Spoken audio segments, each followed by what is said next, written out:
Mes parents m'ont forcé à perdre du poids pour le mariage de ma sœur, mais après ma transformation, ils n'ont pas pu supporter mon succès. Je suis Cheyenne, une architecte logicielle de 27 ans. D'aussi loin que je me souvienne, mon existence dans cette famille a été traitée comme une tache sur une vitre impeccable. Mon père, Silas, n'a même pas levé les yeux de son verre en cristal de scotch quand je suis entré dans le Penthouse après 2 ans d'absence. Au lieu de cela, il a juste pointé mon tour de taille avec un regard de dégoût pur et total.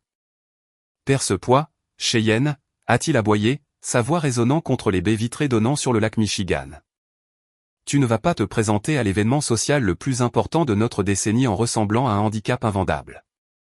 Ma mère, Béatrice, a acquiescé d'un signe de tête froid, serrant ses perles de créateur comme si ma présence lui était physiquement douloureuse. Puis est arrivée ma jeune sœur, Skyler, appuyée contre l'îlot de cuisine en marbre avec un sourire prédateur. Grosse comme tu es, tu me ferais honte devant l'hôtel, a-t-elle ricané, jetant un magazine de mariage sur la table. Soit tu perds 40 livres en 10 mois, soit tu es officiellement rayé de la liste des invités et du trust familial. Je suis resté là, sentant la piqûre familière de leur rejet. Mais cette fois, c'était différent. Je n'ai pas pleuré. Je n'ai pas supplié. J'ai juste hoché la tête lentement, mon esprit tissant déjà une toile de vengeance qu'ils n'ont jamais vu venir. Ils voulaient une transformation. Très bien. J'allais leur offrir une métamorphose qui réduirait leur monde entier en cendres. Si vous pensez que personne ne devrait jamais être traité de cette manière par sa propre famille, cliquez sur le bouton d'abonnement dès maintenant et activez les notifications pour ne pas manquer le moment où je leur ferai enfin regretter chaque mot. Grandir dans l'ombre de la Willis Tower ne ressemblait pas à un privilège quand votre propre sang vous traitait comme un dysfonctionnement dans leur vie parfaitement organisée. Bien avant le drame du mariage, les graines de ce ressentiment avaient été semées dans les couloirs de notre académie privée, où Skyler, ma sœur cadette, régnait en tant que reine incontestée de la hiérarchie sociale. Elle possédait une cruauté que mes parents prenaient pour du leadership charismatique, m'utilisant souvent comme la cible des moqueries pour amuser ses amis. Je me souviens d'un gala spécifique à l'Institut d'art quand j'avais 16 ans. J'avais passé des semaines à choisir une robe en soie bleu marine, espérant pour une fois me fondre dans le décor. Skyler m'avait coincé dans les toilettes pour dames, riant aux larmes qui coulaient sur ses joues parfaitement maquillées tandis qu'elle montrait comment le tissu se tendait sur mes hanches. Elle ne s'est pas contentée de m'insulter. Elle a invité 3 de ses coéquipières de cheerleading pour assister à mon humiliation, m'appelant l'épouvantail du Penthouse. Quand j'ai essayé de chercher refuge auprès de mon père, Silas, il n'a pas offert une épaule pour pleurer ou un mot de réconfort. Il m'a regardé à travers ses lunettes à monture dorée avec un détachement froid et clinique qui faisait plus mal que n'importe laquelle des insultes de Skyler. Pour lui, j'étais un désastre de relations publiques en puissance. Il m'a dit une fois, lors d'un dîner à fort enjeu avec ses associés principaux, que mon incapacité à contrôler mon appétit était le reflet direct de mon manque de discipline, un trait qu'il trouvait ignoble chez une sterling.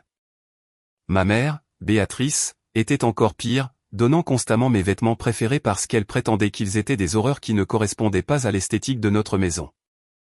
Elle m'achetait des tenues de 3 tailles trop petites, les laissant sur mon lit comme un rappel silencieux et passif-agressif de tout ce que je n'étais pas. Il ne voyait pas l'étudiante qui n'avait que des A ou la fille qui pouvait coder des cercles autour de ses camarades. Il ne voyait que la fille qui ne rentrait pas dans une robe de demoiselle d'honneur taille 0. L'intimidation ne se limitait pas à notre maison.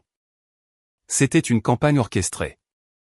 Skyler postait accidentellement des photos peu flatteuses de moi sur ses réseaux sociaux, les légendant avec une fausse sympathie du genre « j'aime ma grande sœur malgré ses difficultés ». C'était une manœuvre calculée pour récolter des j'aime tout en me gardant fermement sous sa coupe. Dans notre famille, la beauté était la seule monnaie qui comptait, et j'étais perpétuellement en faillite. J'ai passé mon adolescence à me cacher dans la bibliothèque, à me perdre dans des algorithmes complexes et des conceptions architecturales, créant des mondes où la logique gouvernait tout et où la cruauté n'avait pas sa place. Pendant que Skyler était couronnée reine du bal de fin d'année, je calculais mon plan d'évasion de Chicago. Les cicatrices émotionnelles de ces années ne se sont pas simplement estompées. Elles se sont durcies en une épaisse carapace. Chaque fois que Béatrice me forçait à assister à une consultation de nutrition qui n'était en réalité qu'une séance à peine voilée de dénigrement corporel, je sentais un morceau de mon affection pour eux se flétrir. Il pensait qu'il me réparait, mais en réalité, il brûlait le seul pont qui nous reliait. Au moment où j'ai obtenu mon diplôme et déménagé à Seattle, je ne quittais pas seulement une ville. Je fuyais une scène de crime où mon estime de soi avait été la principale victime. L'air dans la salle à manger privée d'Alinéa était épais de l'odeur des truffes blanches et de la pression suffocante des attentes. C'était censé être une célébration des fiançailles de Skyler avec un éminent banquier d'affaires, mais dès que les hors-d'œuvre furent débarrassés, les projecteurs se sont de nouveau tournés vers mes échecs perçus. Silas était assis en bout de table, ses cheveux argentés brillant sous le lustre en cristal comme une couronne d'acier froid. Il n'a pas porté de toast aux heureux fiancés. Au lieu de cela, il a fait glisser une épaisse enveloppe en manille sur la nappe en lin blanc vers moi. À l'intérieur se trouvait un document juridique décrivant les termes du Trust familial Sterling, un fonds de plusieurs millions de dollars que mon grand-père avait établi pour ses petits-enfants. Silas tapota sa chevalière contre le bois, le cliquetis rythmique sonnant comme un compte à rebours avant une exécution. Ta présence à ce mariage est obligatoire pour le versement final du trust, Cheyenne, a-t-il déclaré, sa voix dénuée de toute chaleur paternelle. Mais ma signature sur ton formulaire de décharge dépend de ta présentation physique. Béatrice se pencha, ses yeux scrutant mon visage à la recherche de tout signe de rébellion.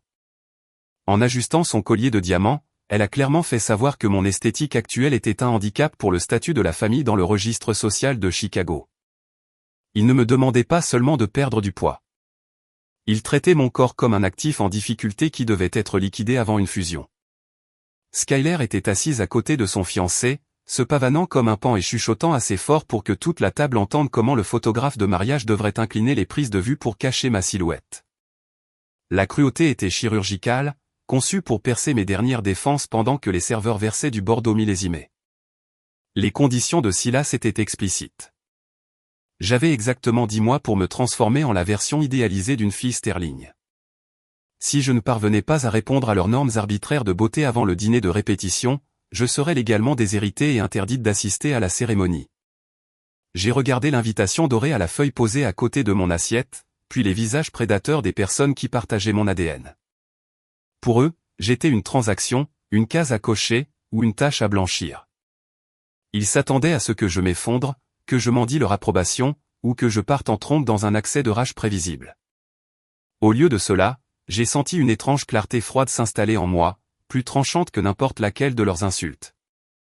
J'ai pris le lourd stylo plume que Silas avait fourni et j'ai signé le bas de l'accord d'une main ferme. Je ne signais pas l'abandon de ma dignité. Je signais un contrat pour ma liberté. Ce fonds était la seule chose dont j'avais besoin pour enfin lancer mon propre cabinet d'architecture à Seattle et couper le cordon ombilical financier qui me maintenait attaché à leur toxicité. En rendant le document, j'ai aperçu Julian Prescott observant l'échange depuis une table voisine. Ses yeux se sont plissés d'une manière qui suggérait qu'il voyait à travers le vernis poli de la famille. Silas a pris le papier avec un sourire triomphant, croyant qu'il avait finalement brisé mon esprit avec le poids de son portefeuille. Il ne réalisait pas qu'en mettant un prix sur ma transformation, il m'avait donné la motivation ultime pour détruire son héritage de l'intérieur. Je n'ai pas fini mon repas.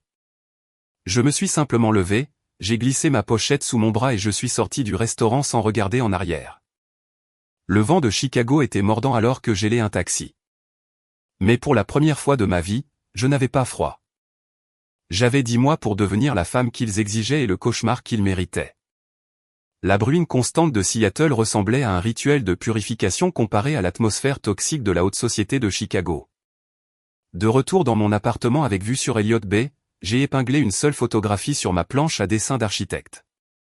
Pas l'image d'un bâtiment, mais le visage suffisant et filtré de Skyler de sa dernière publication Instagram. C'était mon carburant. Ma transformation n'a pas commencé par un régime à la mode. Elle a débuté par une refonte impitoyable et calculée de toute mon existence. J'ai engagé un ancien entraîneur olympique qui ne se souciait ni du nom de ma famille ni de mon fonds en fiducie. Il ne se souciait que des mesures brutes d'endurance et de force. Chaque matin à 4 heures, alors que le reste de la ville dormait, j'étais dans une salle de sport faiblement éclairée, poussant mon corps jusqu'à ce que mes muscles hurlent et que mes poumons me brûlent. La douleur physique était une distraction bienvenue de la guerre psychologique que mes parents essayaient toujours de mener à distance. Béatrice et Silas ont tenté de maintenir leur emprise par un barrage de courriels passifs-agressifs, exigeant des photos de progrès hebdomadaires et des journaux de perte de poids, comme si j'étais une expérience scientifique qu'ils finançaient. Je les ai tous ignorés. Le silence de ma part a plongé Skyler dans une frénésie de harcèlement numérique. Elle m'envoyait des liens vers des boutiques de mariage grande taille avec des légendes disant qu'elle priait pour ma discipline. Je ne l'ai pas bloquée. J'ai archivé les messages, les conservant comme preuve de la cruauté que j'allais lui rendre en totalité. Mon attention s'est entièrement portée sur la double construction de mon corps et de ma carrière. Pendant la journée, j'étais l'architecte principal d'un nouveau projet de développement au bord de l'eau, une tour de verre de plusieurs millions de dollars qui devait redéfinir la ligne d'horizon de Seattle. J'ai déversé mon ressentiment dans les plans, concevant des structures qui étaient élancées, acérées et impénétrables, exactement ce que je devenais. Au bout de 6 mois, la femme qui me regardait dans le miroir était une étrangère. Les contours doux de mon visage s'étaient aiguisés en une mâchoire définie, et la grâce athlétique que j'avais réprimée pendant des années a finalement émergé. Mais la métamorphose n'était pas seulement physique. C'était une ascension intellectuelle. J'ai obtenu une promotion au poste d'associé principal dans mon cabinet, un poste qui me donnait un avantage sur l'industrie même que Silas avait passé sa vie à essayer de dominer. Pendant que ma mère était occupée à choisir des arrangements floraux pour un mariage auquel j'étais censé être inapte, je signais des contrats qui allaient bientôt faire passer le portefeuille d'affaires de mon père pour un stand de limonade. Je passais mes soirées dans des boutiques haut de gamme, guidé par une styliste qui comprenait que je ne cherchais pas seulement une robe. Je cherchais une armure. J'ai troqué mes pulls sombres et amples contre des silhouettes ajustées aux couleurs audacieuses et imposantes qui criaient l'autorité. Les 2 derniers mois furent les plus calmes. J'ai complètement cessé de consulter les réseaux sociaux de Skyler, me concentrant plutôt sur la précision de ma révélation finale. Mon entraîneur a remarqué que j'avais les yeux d'un requin, froid et inébranlable, un trait que j'avais certainement hérité de Silas, mais que j'avais l'intention d'utiliser contre lui. Je ne perdais pas seulement du poids. Je me dépouillais de l'identité de la fille déshonorante qu'ils avaient passé des décennies à cultiver. Je construisais un chef-d'œuvre de vengeance, brique par brique douloureuse. Chaque kilomètre couru sur le tapis roulant et chaque nuit passée au bureau était un dépôt sur un compte en banque de vengeance qui approchait de sa limite. Je ne me préparais pas pour un mariage. Je me préparais pour une prise de contrôle. Quand l'invitation finale est arrivée par courrier express, je ne l'ai même pas ouverte. Je savais déjà que ma place était en bout de table, une table qu'il n'avait même pas encore construite. Le trajet en ascenseur jusqu'au 65e étage fut une montée silencieuse de 30 secondes qui sembla une éternité d'anticipation. Lorsque les portes s'ouvrirent directement sur le hall d'entrée du Penthouse Sterling, l'air vibrait déjà de l'énergie chaotique des préparatifs du mariage. Des portants de vêtements de créateurs bordaient le couloir, et l'odeur des lys coûteux était presque écœurante. Je suis resté là un instant, j'ai ajusté mon blazer crème sur mesure et j'ai laissé mes talons claquer sèchement sur le sol en marbre blanc. Béatrice fut la première à sortir du salon, aboyant des ordres à un fleuriste à l'air harassé au sujet des centres de table pour le dîner de répétition. Elle n'a même pas regardé mon visage au début. Elle a juste vu une femme blonde et mince debout dans son entrée et a supposé que j'étais une autre vendeuse. L'entrée des traiteurs est au coin de la rue, ma chère. Nous sommes bien trop occupés pour les livraisons imprévues, a-t-elle lancé, les yeux rivés sur son presse-papier. Je n'ai pas bougé. J'ai simplement incliné la tête et laissé un petit sourire froid effleurer mes lèvres. Je ne suis pas la fleuriste, mère, ai-je dit, ma voix stable et résonnante d'une manière qu'elle n'avait jamais entendue auparavant. Béatrice se figea au milieu de sa phrase, le presse-papier glissant légèrement dans sa poigne manucurée alors qu'elle levait enfin les yeux. Sa mâchoire ne s'est pas seulement décrochée. Elle pendait, dans un état de choc clinique. Elle m'a scruté de la tête aux pieds, ses yeux passant frénétiquement de mes pommettes saillantes à la silhouette coûteuse de ma tenue. On aurait dit qu'elle voyait un fantôme, ou peut-être quelque chose de plus terrifiant, la fille qu'elle avait passé des décennies à essayer d'effacer. Silas sortit de son bureau un instant plus tard, alerté par le silence soudain, et il ne s'en sortit pas mieux. Il s'arrêta net, sa main serrant toujours un verre en cristal, son masque habituel d'indifférence légale brisé par une confusion pure et totale. Cheyenne, murmura-t-il, le nom sonnant étranger dans sa bouche. Il s'avança vers moi comme s'il approchait un animal dangereux, les yeux écarquillés d'un mélange d'incrédulité et d'une étrange et troublante lueur de fierté qui me fit froid dans le dos. Il tendit la main comme pour toucher mon bras, peut-être pour vérifier que j'étais faite de chair et d'os plutôt que d'un hologramme élaboré. Je reculai juste assez pour maintenir la distance que j'avais mis tant d'efforts à construire. Avant que l'un ou l'autre ne puisse formuler une phrase cohérente, Skyler entra dans la pièce, drapée dans un peignoir en soie et se plaignant d'une tache sur sa bague de fiançailles. Elle s'arrêta en voyant la tension dans la pièce, son regard se posant sur moi avec une curiosité superficielle qui se transforma rapidement en quelque chose de beaucoup plus sombre. Elle n'a pas offert de câlin ou de bienvenue. Au lieu de cela, elle a tourné autour de moi comme un requin. Ses yeux se sont plissés tandis qu'elle cherchait un défaut, une couture, ou un signe que tout cela n'était qu'un tour. Le charisme sans effort qu'elle portait habituellement comme une arme était introuvable. À sa place se trouvait une envie brute et nue qu'elle ne parvenait pas tout à fait à masquer avec son sourire de mondaine exercée. « Qui a fait ton travail ?» demanda-t-elle, sa voix tranchante et dégoulinante de suspicion. « Il n'y a aucune chance que tu sois aussi belle par toi-même. » Qui était le chirurgien ? J'ai ri, un son authentique et mélodieux qui sembla irriter ses nerfs comme du papier de verre. Je lui ai dit que la seule chirurgie que j'avais subie était une ablation totale du poids toxique que je portais depuis 27 ans, à commencer par ses opinions. La pièce resta dans un silence étouffant alors que la prise de conscience commençait à s'installer. Le handicap qu'ils avaient essayé de cacher était maintenant la personne la plus radieuse de la pièce, et la dynamique du pouvoir de la famille Sterling venait de basculer de manière irrévocable. Le choc initial de mon retour s'est rapidement transformé en une hostilité domestique calculée qui a empoisonné l'air même du Pantouse Sterling. En 48 heures, Béatrice avait abandonné sa fierté feinte et l'avait remplacée par un besoin désespéré d'atténuer ma lumière avant l'arrivée des invités de la haute société. Elle m'a coincé dans le dressing un matin, serrant une boîte de teinture pour cheveux bon marché et foncé qu'elle avait achetée dans une pharmacie locale, bien loin des stylistes de célébrités qu'elle fréquentait habituellement. « Le blond, c'est trop, Cheyenne », a-t-elle chuchoté, sa voix tremblant d'une inquiétude frénétique et artificielle. « On dirait que tu essaies trop d'être le centre de l'attention. Skyler est notre blonde, notre fille en or.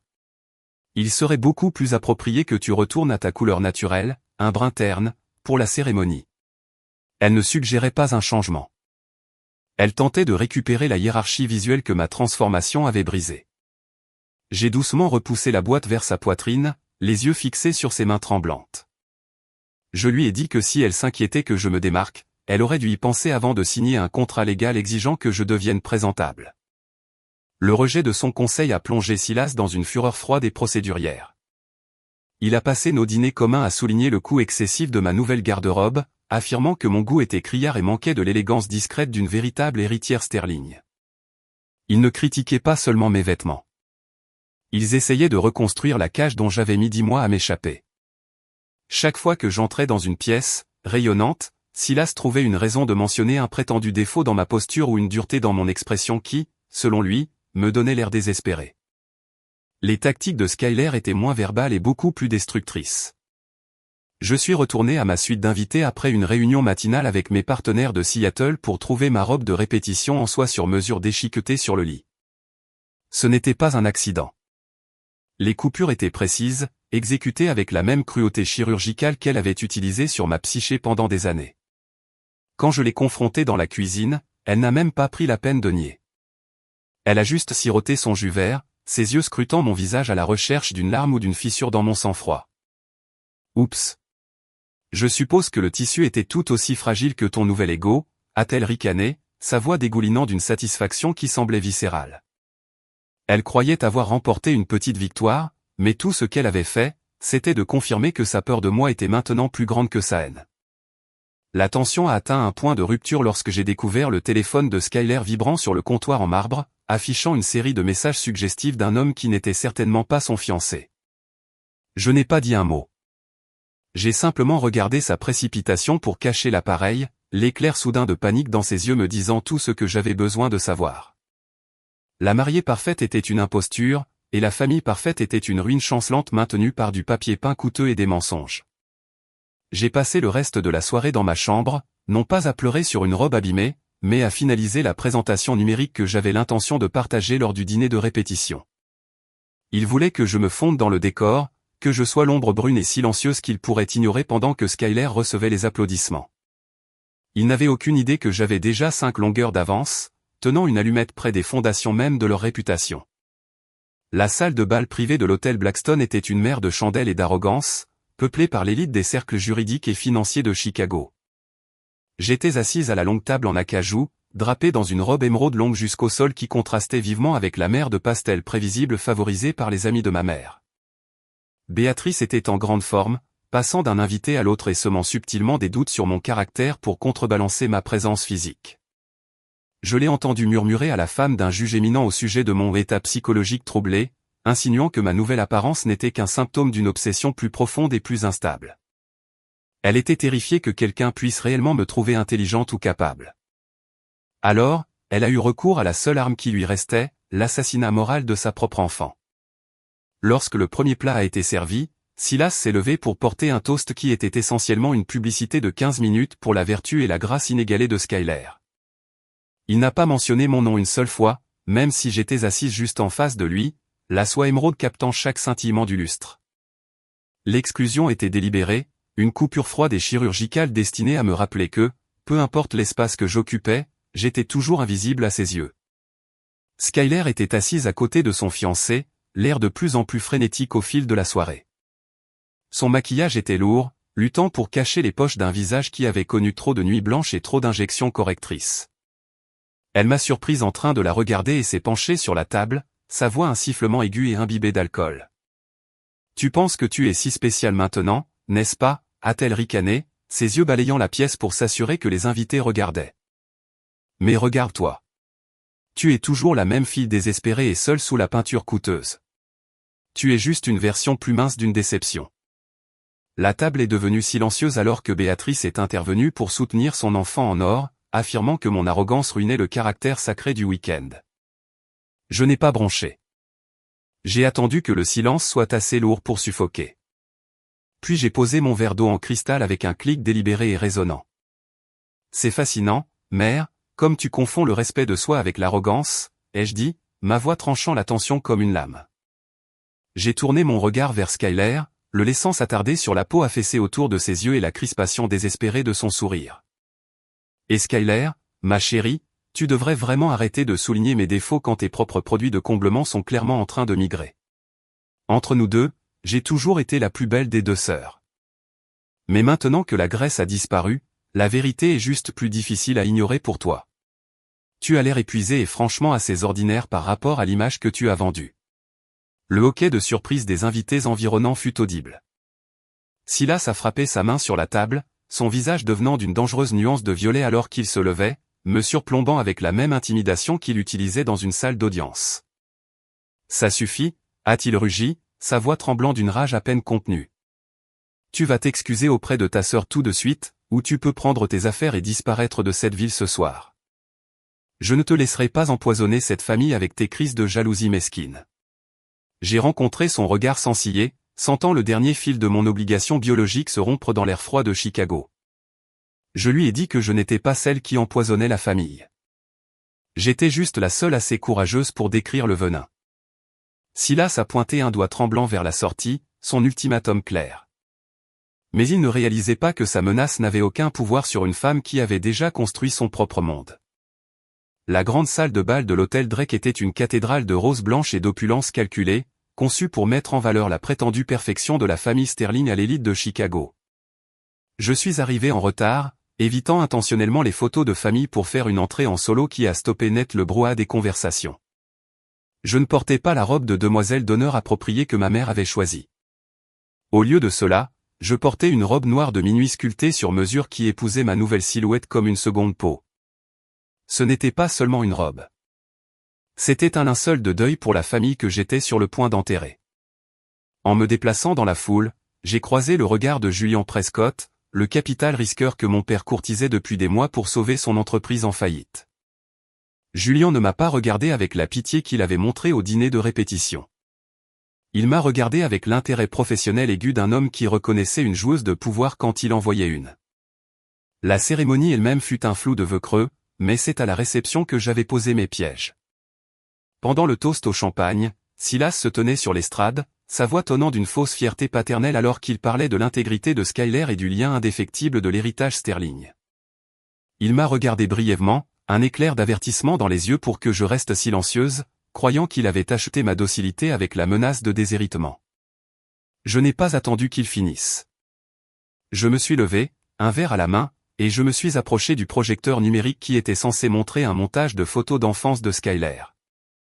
Un toast à la transparence, ai-je annoncé, ma voix amplifiée par l'acoustique de la salle. D'un simple clic sur la télécommande que j'avais interceptée du technicien audiovisuel, l'écran n'a pas montré Skyler en bas âge. Il a montré les captures d'écran en haute résolution de ses messages privés documentant sa liaison et son plan pour vider les comptes offshore de son fiancé. Le hoquet collectif de 500 invités fut le plus beau son que j'ai jamais entendu. Le visage de Skyler s'est vidé de sa couleur, devenant d'un gris maladif alors que son fiancé se levait, sa chaise s'écrasant sur le sol dans un accès de rage silencieuse. Mais je n'avais pas terminé. J'ai redirigé l'affichage vers une série de documents d'entreprise interne auxquels j'avais eu accès grâce à l'audit architectural de mon cabinet sur le dernier projet de développement de Silas. Cela montrait le détournement de fonds systématique et les violations de sécurité que Silas avait cachées pour obtenir l'investissement de Julian Prescott. Je me suis tourné vers Julian, qui était déjà debout, son visage un masque de fureur froide. « Monsieur Prescott, je crois que vous cherchez un architecte avec une vision, » ai-je dit, ma voix stable alors que le chaos éclatait autour de moi. « Vous avez regardé une façade. Cette famille n'est pas un héritage. C'est un système pyramidal construit sur le dos de personnes qu'il pensait trop faibles pour se défendre. » Silas a chargé vers moi, les mains tremblantes d'une violence désespérée et impuissante, mais il a été intercepté par la sécurité avant de pouvoir atteindre la scène. Béatrice hurlait, sa voix un désordre strident et incohérent, alors qu'elle essayait de couvrir l'écran du projecteur avec ses mains nues, comme si elle pouvait cacher la vérité avec ses manches en soie de créateur.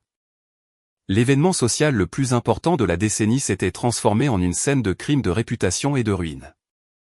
Skyler sanglotait devant l'hôtel, abandonné par son fiancé et rejeté par les mondains même qu'il avait loué une heure auparavant. Je ne suis pas resté pour assister aux conséquences. Je suis passé devant mon père, qui paraissait soudainement petit et fragile dans son smoking coûteux. Je lui ai dit que j'avais atteint ses objectifs de perte de poids, mais qu'il n'avait pas réussi à répondre à mes normes d'un être humain. J'ai quitté l'hôtel Drake alors que les sirènes de la police de Chicago commençaient à retentir au loin, mes talons claquant un au revoir régulier et rythmé au seul monde que j'ai jamais connu. La cabine du jet privé était un sanctuaire de silence alors que les lumières de Chicago s'estompaient en une grille de braise lointaine et vacillante sous les nuages. Je n'ai pas regardé en arrière la ligne d'horizon qui m'avait autrefois semblé une cage. Au lieu de cela, j'ai ouvert mon ordinateur portable et j'ai systématiquement commencé le processus d'effacement numérique. Un par un, j'ai bloqué tous les contacts associés au nom Sterling, les messages vocaux frénétiques et stridents de Béatrice, les menaces légales de Silas et les textos incohérents et sanglotants de Skyler. Je ne bloquais pas seulement des numéros. Je déconstruisais un pont que j'avais passé 27 ans à essayer de traverser, pour finalement réaliser que la destination était un terrain vague. Au moment où les roues ont touché le sol à Seattle, la famille Sterling, telle que je la connaissais, avait cessé d'exister dans ma réalité.